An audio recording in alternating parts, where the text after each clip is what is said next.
구독, 알림 설정까지 부탁드립니다.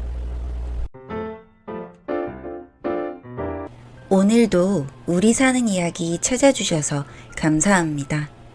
사연자분이 보내주신 이야기 시작해볼게요. 안녕하세요. 전 어릴 때 부모님께 버려져서 한 보육원에서 자랐습니다. 너무 어린 나이에 보육원으로 가게 돼서 제가 버려진 이유라든지 부모님의 얼굴이라든지 하다못해 살던 동네가 어딘지도 제 생일도 이름도 몰랐어요. 부모님이 없다는 게 무엇인지도 잘 모를 때부터 그걸 알게 될 때까지 저는 보육원에서 자랐고 이 세상에서 혼자 살아남아야 한다는 생각에 정말 이를 악물고 공부를 한 것 같아요. 그리고 저는 이름만 대면 다 아는 대학에 입학을 했고 대학생활 내내 장학금을 받으면서 과외 알바로 생활비를 벌면서 생활했습니다. 물론 대학을 가면서 보육원에서는 나와서 기숙사 생활을 했고요. 그래도 명절이나 그럴 때는 보육원으로 찾아가서 보육원 동생들과 맛있는 음식도 해먹고 재밌게 놀고 또 공부도 가르쳐주면서 그렇게 살았어요. 저에게는 어릴 때부터 친남매처럼 또 친구처럼 그렇게 함께 자란 여자 동생이 있었어요. 동생은 어릴 때부터 가수가 되는 게 꿈이었죠. 그래서 함께 보육원 생활을 할 때는 항상 보육원 사람들에게 노래를 불러주고 또 저에게 노래를 가르쳐주기도 했습니다. 그리고 그 친구는 보육원을 떠날 때 가수의 꿈을 이루기 위해 서울로 가서 기획사 오디션을 본다고 하고 떠났어요. 성공해서 돌아오겠다고 하면서요.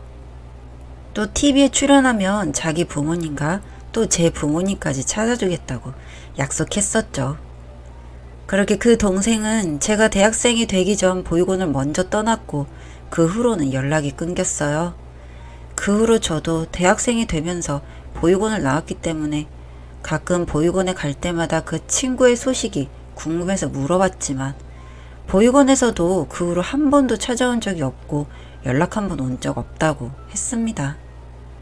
그러다 제가 대학 졸업 후 취직을 하고 저 혼자 살기 적당한 원룸을 얻고 생활하기 시작했을 때 저는 보육원에 감사 인사를 드리러 간 적이 있었는데 그때 그 동생이 보육원에 찾아왔고 저희는 그렇게 다시 재회를 하게 됐어요. 오랜만에 동생을 만나니 너무 반가웠고 도대체 그동안 어떻게 살았는지 너무 궁금했습니다.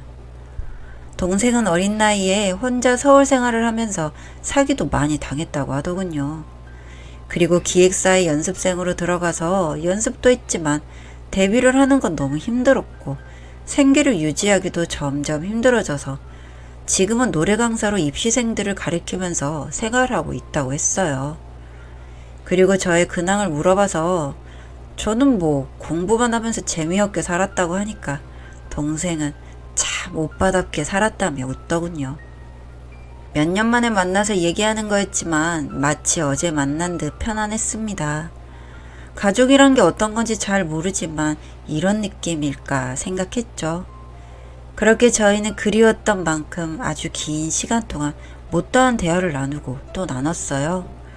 대화를 나누다 보니 저희는 서울에서 꽤 가까운 곳에 살고 있었더라고요. 저희는 앞으로 더 자주 만나기로 하면서 번호도 교환하고 저는 출근 때문에 먼저 서울로 향했죠. 그렇게 다시 만나게 된 저희는 하루가 멀다 하고 매일 만났고 점점 친구 이상의 감정이 느껴지며 연애를 하게 됐습니다. 비슷하게 자랐고 서로의 아픔을 누구보다 잘 알기 때문에 더 잘 통하고 마음이 이끌렸던 것 같아요. 저희는 꽤 긴 시간 연애를 했고 서로의 위치에서 열심히 일을 하면서 저축도 열심히 했습니다. 그리고 저희는 연애를 하면서 항상 이 정도의 돈을 모으게 되면 그때 결혼하자고 말해왔었거든요. 정말 열심히 벌고 모으고 전략하면서 살다 보니 30대 초반에 저희는 그 목표를 이뤘고 저희의 힘으로 결혼에 성공했어요. 그리고 저희는 가족이 많은 게 꿈이어서 더 열심히 벌고 열심히 모아서 아이도 많이 낳고 다복하게 살자고 항상 말하곤 했죠. 그렇게 저희는 결혼 후 3년 만에 첫 아이가 생겼고 또 2년 뒤 둘째 아이가 생겼어요. 저는 회사에 있는 시간을 제외하고는 항상 집안일과 육아일을 아내를 도와 열심히 했고, 제가 쉬는 날에 아내는 일을 하러 나갔어요. 아내는 결혼 후까지 꾸준하게 노래 강사로 일을 하고 있었거든요. 저희는 서로를 배려하고 존중하며 정말 행복하게 살았습니다. 많이 부유하지는 않았지만 그래도 남들한테 아쉬운 소리 안 해도 될 정도로는 살았습니다.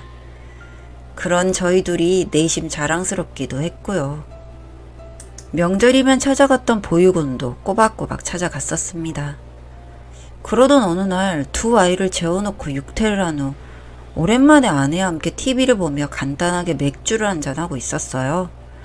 TV에서는 한 시골 마을을 소개하는 영상이 나왔어요. 저와 아내는 아직도 저런 마을이 있네 하면서 신기하게 보고 있었고, 계속 TV를 보는데 이상하게 저는 눈물이 나오더군요. 마음속에서 뭔가 꿈틀대면서 간지럽히는 기분이었습니다. 갑자기 TV를 보다 눈물을 흘리는 저를 보며 놀란 아내는 맥주 한 잔에 취한 거냐며 갑자기 왜 우냐고 물어봤고, 저는 제 감정을 얘기하면서 이번 주말에 저 마을에 한번 가보고 싶다고 했어요. 아내는 좀 이상하게 생각하는 것 같았지만 바로 제 말을 들어주더군요. 알겠다고 했고, 저는 핸드폰으로 TV에 나온 그곳을 찾아보고 주말 아이들과 아내와 함께 그 마을로 향했어요. 마을로 가는 데는 기분이 정말 이상한 겁니다. 내가 왜 이러나 싶을 정도로 정말 이상하기만 한 그런 기분. 벅차기도 하고 찡하기도 하고, 바쁘게 사느라 아내와 연애 때도 결혼하고 나서도 제대로 된 여행 한번 가본 적이 없어서 첫 여행이라는 생각에 조금 들뜨기도 했었던 것 같습니다. 저희가 간 그 마을은 서울에서 꽤 멀리 떨어진 아주 작은 시골 마을이었어요. 그래서 꽤 긴 시간을 달려갔고 마침내 그 마을에 도착했습니다. 저희는 차를 마을 입구에 세워두고 걷기 시작했죠. 그냥 사람들이 살고 있는 마을이라서 관광지도 구경할 것도 딱히 없었고 어디로 가야 할지도 몰랐지만 그냥 길을 따라서 걷기 시작했어요. 그렇게 또 한참을 걷다 보니 TV에서 보았던 마을 정자가 나오더군요. TV에서처럼 마을 정자에서는 할아버님들이 바둑을 두고 계셨고, 저희를 보더니 어떻게 왔냐고 물으셨죠. 저는 서울에서 왔다고 하면서 며칠 전에 TV에서 보고 한번 와보고 싶어서 왔다고 했고, 어른들은 이 마을 볼 것도 없고 늙은이들만 있는데 뭐 타러 서울서 여기까지 왔어? 라고 하시더군요.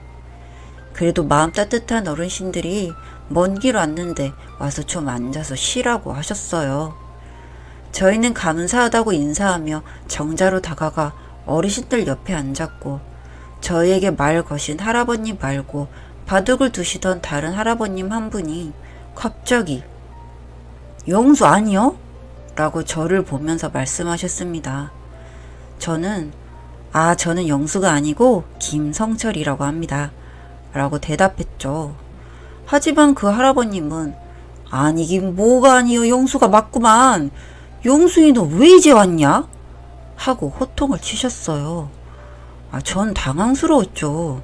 연세가 많으셔서 다른 사람과 착각하시는구나 싶어서요. 그렇게 넘어가나 했는데 갑자기 다른 어르신들도 저를 보더니 어메, 정말 용수네. 어렸을 때 얼굴이 그대로 있네. 하며 웅성웅성 대기 시작한 겁니다. 그래서 이분들이 나이도 드시고 아무래도 뭔가 혼동이 있으신가 보다 하고 다시 한번 설명드렸어요. 어르신들, 저는 영수가 아니고요. 제 이름은 김성철이에요. 그 영수란 분이 누군지 모르지만 저와 많이 닮았나 보네요. 했습니다. 그랬더니 마을 어르신들이 이야기를 시작하셨는데 정말 충격적이었습니다. 마을에 한 부부가 있었는데 그 부부 사이에서 나온 아이가 영수였고, 영수의 엄마는 읍내 남자 바람이 나서 집 하나 남겨두고 집의 모든 재산을 팔고 들고 그 남자와 야반 도주를 했고, 한순간에 모든 재산을 날려버린 영수의 아빠는 매일 술만 마시다가 영수를 키우기가 힘들어 옆마을 보육원에 맡겼다고요. 그리고 몇 년 뒤 영수를 찾으러 갔지만 영수는 더 이상 보육원에 없었고, 보육원에서는 어디로 갔는지 확인해 줄 수 없다는 답변만 들었다고요. 그 후로 망연자실한 영수의 아빠는 술에 의지하며 지금까지 영수를 그리워하며 살고 있다는 겁니다.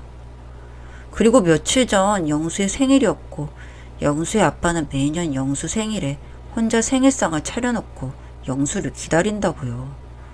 그러면서 제가 바로 그 영수라고 하셨고 어릴 때 얼굴이 남아있어서 세월이 많이 흘렀지만 단번에 알아볼 수 있겠다고 하셨죠. 저는 그런 어르신들의 말씀을 들으니 혼란스러우면서도 제가 정말 그 영수라는 사람일지도 모른다는 아주 약간의 희망이 생기긴 했습니다. 어르신들이 알려주신 영수네 집을 한번 찾아가 봐야겠다 싶었죠. 어르신들은 저기 저 풍선 달린 집이 영수네 집이라며 한 집을 가리켰고 떨리는 마음으로 아내와 아이들과 함께 그 영수의 집으로 향했어요. 집에 도착하니 마치 어린아이를 키우는 집처럼 아기자기했습니다. 마당에는 풍선이 매달려 있고 마루 한켠에는 아이들용 스케치북과 크레파스, 팽이 같은 것들이 쌓여 있었죠. 저는 계세요? 하고 얘기했고 방 안에 계시던 할아버님이 나오셨어요. 그리고 저를 보더니 아이고 영수야! 하고 버선발로 뛰쳐나와 저를 안으며 울기 시작하셨어요. 네, 정말 충격적이게도 어르신들이 말씀하셨던 영수는 정말 제가 맞았고 기억이 나지 않았던 고향집을 TV로 보게 되니 저도 모르게 무의식 중에 기억이 나면서 이 마을에 와보고 싶었나 봐요.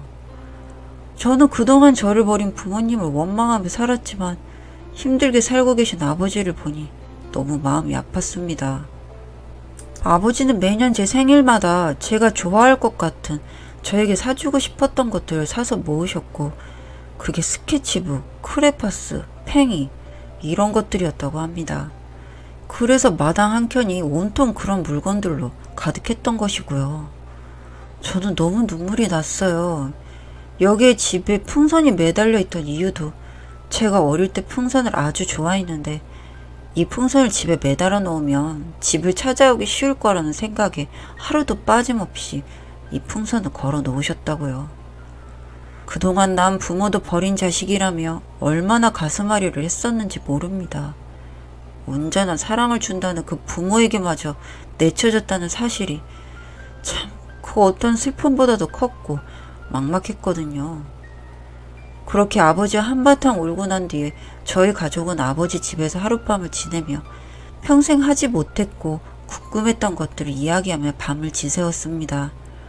아버지는 절 보고 내내 만져보시기도 하고 안아보시기도 하고 그냥 빤히 한참을 바라보시기도 하면서 그동안에 그리웠던 마음을 표현하시더군요.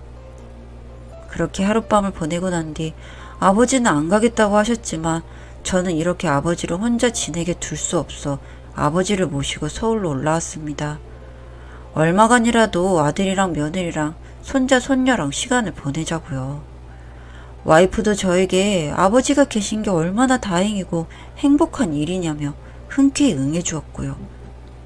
그렇게 서울로 모시고 와서 저희 가족 정말 한동안 너무 행복하게 지냈습니다.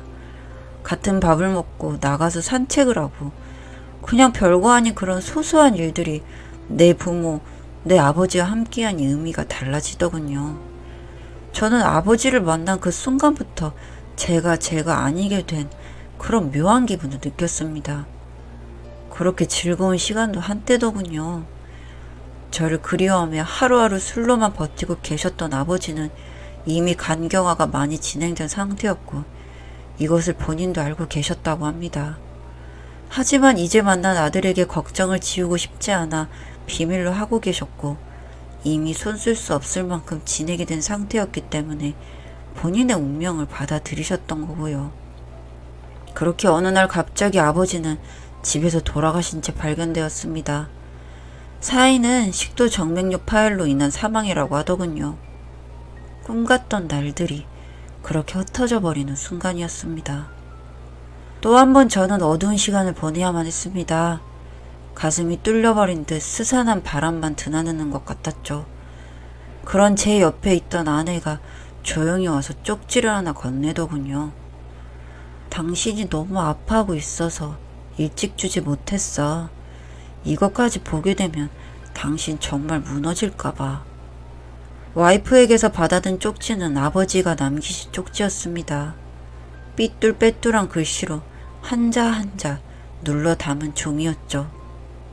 아들아, 나는 너를 만나면 떳떳한 아버지가 되고 싶어. 글도 모르던 놈이 글을 배우기 시작했다. 내 젊은 날의 실수로 평생을 아파하며 살아왔을 너를 떠올리면 나는 당장이라도 죽고 싶었다. 죽음으로 너에게 아픔을 덜어줄 수만 있다면 그렇게 해주고 싶었지. 그런데 이렇게 죄 많은 내가 너를 살아서 만났구나. 이건 내가 죽기 전 하늘에서 베푸는 작은 선물이라고 생각해도 되겠지? 널 보육원에 보냈다는 죄책감에 나는 하늘 한번 제대로 바라보지 못했거든. 죄 많은 놈이 무슨 하늘을 본단 말이냐. 널 만나서 너와 함께여서 참 행복했다. 내 삶은 이것으로 다 되었다. 고맙다. 저는 주저앉아 엉엉 울었습니다. 켜켜이 저 깊은 곳 먼지처럼 남아있던 아버지를 향한 야속함도 모두 날아가 버렸습니다. 저는 이제 새 사람이 되었습니다. 저는 이제 부모도 없는 놈이 아니니까요. 비록 돌아가셨어도 제겐 아버지가 계셨으니까요. 그리고 사랑을 받았으니까요. 사연은 여기까지였고요. 우리 사는 이야기 시청해주셔서 감사합니다.